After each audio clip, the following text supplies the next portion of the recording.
I was wondering, how large are the circles? Meaning, does it make economical sense to ship all the stuff around in Europe, all around certain parts of Asia, all around North America?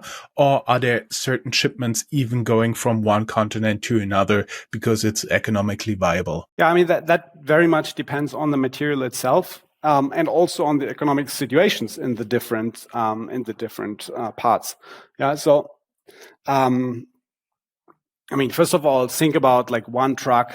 So when I say one truck, it's roughly 25 tons. And then if you have like 25 tons of iron, that's maybe has a value of like 30,000 euros, let's say. No, it's a bit less.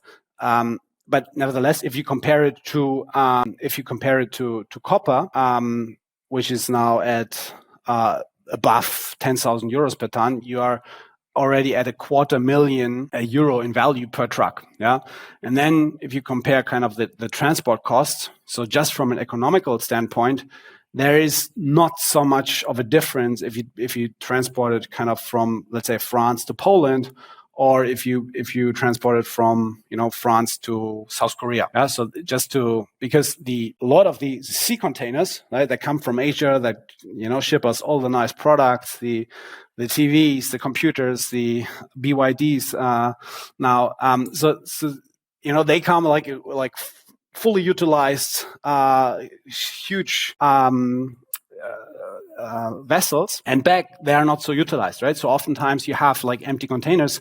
So that means kind of the freight from Europe to Asia is at times it always changes, right? And then you have kind of Suez Canal being blocked and like all these type of things. So it's not always the same, but it maybe costs €2,500 to ship a container there, and then if the freight from, let's say, France to Poland, what I said, is also going to be around 1,500.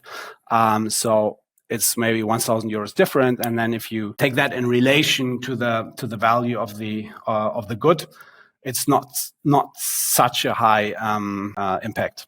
Yeah. So if there's a lot of economic growth, if there's like the Indian economy now coming up, building a lot of infrastructure, building a lot of maybe grids, batteries, container terminals, like all these things need metal. Yeah. So if there's generally more GDP growth, they have a higher demand for materials, they pay higher prices. That's kind of the general game in world trade that's going on.